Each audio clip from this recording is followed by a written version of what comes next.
You have to be careful, though. There are transformers on Mars. I think he's...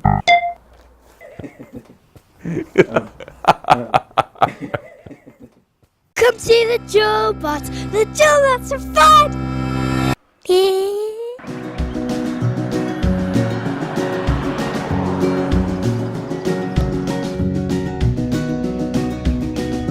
Hey, I see you're looking for a roboticist. I know a little bit about that. What you got going on? So, are you a real roboticist? Where do you work? I work down the road a little bit. At George's Liquor? No, I don't do too much robotics there. I work over at Jet Propulsion Laboratory, which is part of NASA. Ha! Yeah, so what's your name and where are you from? My name is Jeff Umland. I live in Pasadena, originally from Buffalo, New York. You know, one of the things we need to know about robotics is because we don't really know our purpose yet. So we like to find out what other people's and robots' purposes are. Okay. So what's your purpose? So I work on some space missions that go to Mars, and we explore Mars. That's cool. Yeah, it's totally cool. I get to work on some awesome stuff. What are you working on right now? So I'm working on a mission called Insight. We're going to land on Mars. We launch about a year from now in Cinco de Mayo 2018. Cool. We're going to land a lander on Mars, and then we deploy some instruments to the surface of the Mars. And one of them is really cool. It measures Marsquakes. It's a seismometer. It can hear Marsquakes just about anywhere on the planet. Plus, He said Marsquakes. Yep, I said Marsquake. That's cool right there. Yeah, exactly. And then the other instrument that we land in and put on the surface is kind of a drill that drills into the surface of Mars and brings some temperature sensors down into the soil, and we measure the heat flow coming out of the planet. One of my jobs on that mission is to coordinate and do the system engineering associated with getting those instruments to the surface of Mars.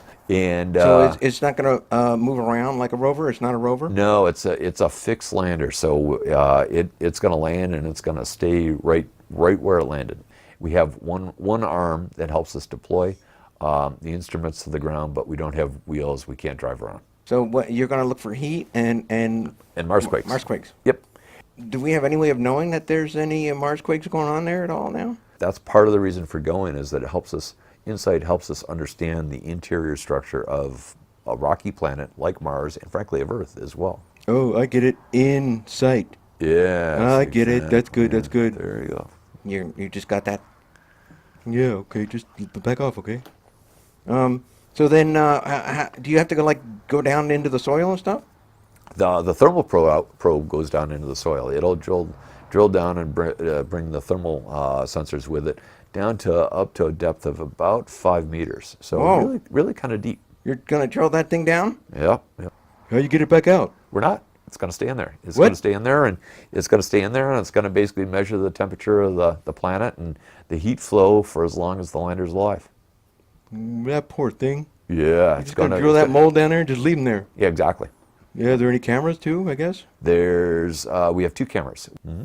Yeah, we like seeing those Curiosity selfies. Yeah. They were fun. Yeah, we'll be able to do some of those selfies. So that'll be one of the most exciting things, is when we land and then we start getting pictures back from Mars of our lander at our landing site. You're working on the landing stuff. Is it going to be another rocket landing like you did with Curiosity? No, different. It'll be a landing system very much like Viking and Phoenix, where it was a lander with legs, and then retro rockets underneath it, and then we just land the lander on the ground. And then it's not like Curiosity, where you have the descent stage and you got the engines that then fly away after we've landed the lander. Back to Curiosity. Okay. The rocket lander, right? It lowered Curiosity down to the surface. Yeah. And then untethered. Yes. And then what? And then it flew away, and then we just crashed it into the surface of Mars. Wow. Yeah. And that's going to stay there forever too. Yeah, that's there forever too. Wow. Unless you guys go back and bring it back for us. Hey, what do you think? Are you hiring? Can we do that? Well, maybe. You're going to put it in your application. Then we get stuck there. Well, no, the mission would be to bring it back, dumb. Dude, watch it. You have to be careful, though. There are transformers on Mars. I think he's...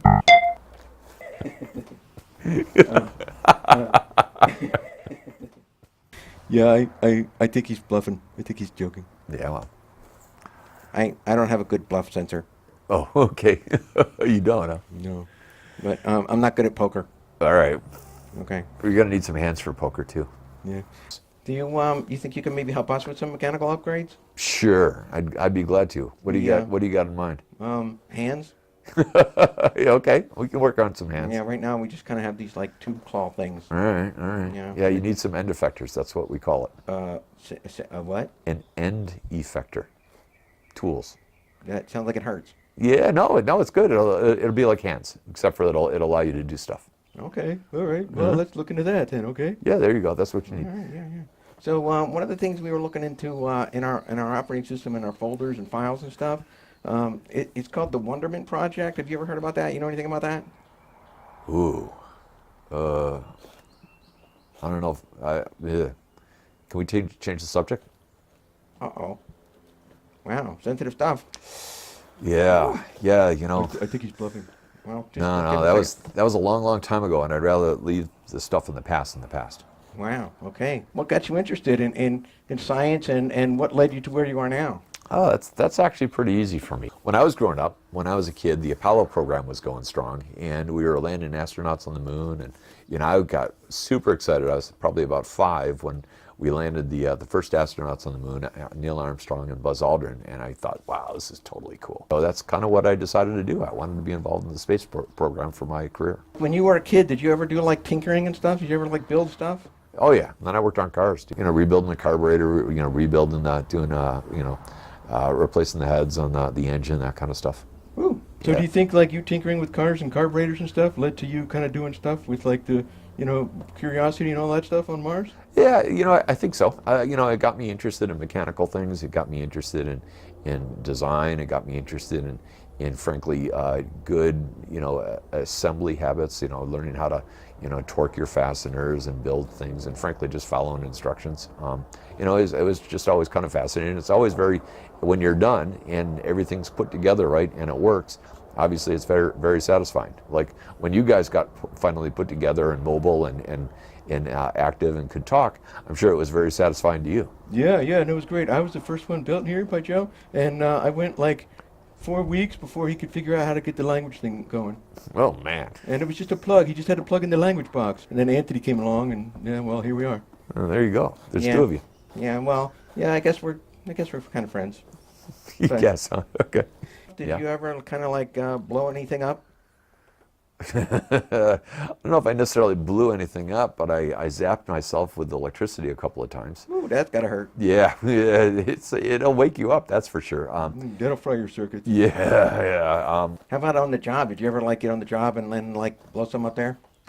Sometimes we blow stuff up on purpose. Oh yeah. Yeah. I don't know if I've ever inadvertently blown some things up, but I've had my mistakes along the way. So. But that's good though, because then you learn, right? Well, absolutely. I mean, I think that we actually learn a lot more from our mistakes, provided that you pay attention to it. So tell us more about Curiosity. We read something about how you were involved with the landing. Yeah, I helped to come up with a landing system for Curiosity. It was when we first started thinking about how to land a big rover on Mars. It was a struggle. We had worked on Mars Pathfinder and the MER rovers, Spirit and Opportunity, where we wrapped it in airbags, and it, when it landed, it bounced on the ground, and we started thinking about how can we scale that landing system. And we realized that the airbag technology didn't scale particularly well. It would have just become very, very heavy and very, very large. And we started thinking, how else could we land something on the surface of Mars? And we did a lot of brainstorming, and we really struggled with it. But at some point, a group of us, we had a brainstorming session, and we came up with, an idea. Why don't we land it kind of the way you would land something with a helicopter here on Earth? If you look at, some of the videos of the Army, they fly a Humvee around on the bottom of a helicopter, and then they just set it down. And we kind of thought, hey, maybe we could do something like that. And it turns out, there's a lot of precedent for doing those kind of things. And actually, now that you think about it, Amazon and how they're planning on delivering packages with drones is actually very similar to what we did with delivering Curiosity to the surface of Mars. Only really heavy. Yeah, so Curiosity is really heavy. It's about 900 kilograms, so that's roughly 2,000 pounds, which is about the weight of maybe a small to medium-sized sedan. And so we had to figure out how to land something that was really heavy on the surface of Mars, and carry all of the fuel and the electronics and the sensors to do all of that sort of stuff. And and then we had to figure out how to test it as well. And that was a big part of our job back about 10 years ago. So you took some rocket helicopter stuff and took it out to the desert and tested it kind of Yeah, stuff? we did some of that, and then we actually put our radar on an F-18 and did told it to dive down towards the ground as fast as you could and get some of the radar signals. We did a bunch of testing out in the desert to understand how things work. That's cool. Yeah, it was totally cool. A lot of fun. A lot of opportunities to break things and learn from our mistakes. So when the landing was going on, you had this whole system set up, and then it just was kind of just set to go. They call it the 7 minutes of terror. What can you tell us about that? Were you in terror? When the spacecraft hits basically the Mars atmosphere to the time that it's on the ground, that's about 7 minutes, and then that's the 7 minutes of terror, because at that point you're committed, you have to have faith that you did the engineering right. So yeah, it's a little bit of it's a tense period of time until you're on the ground.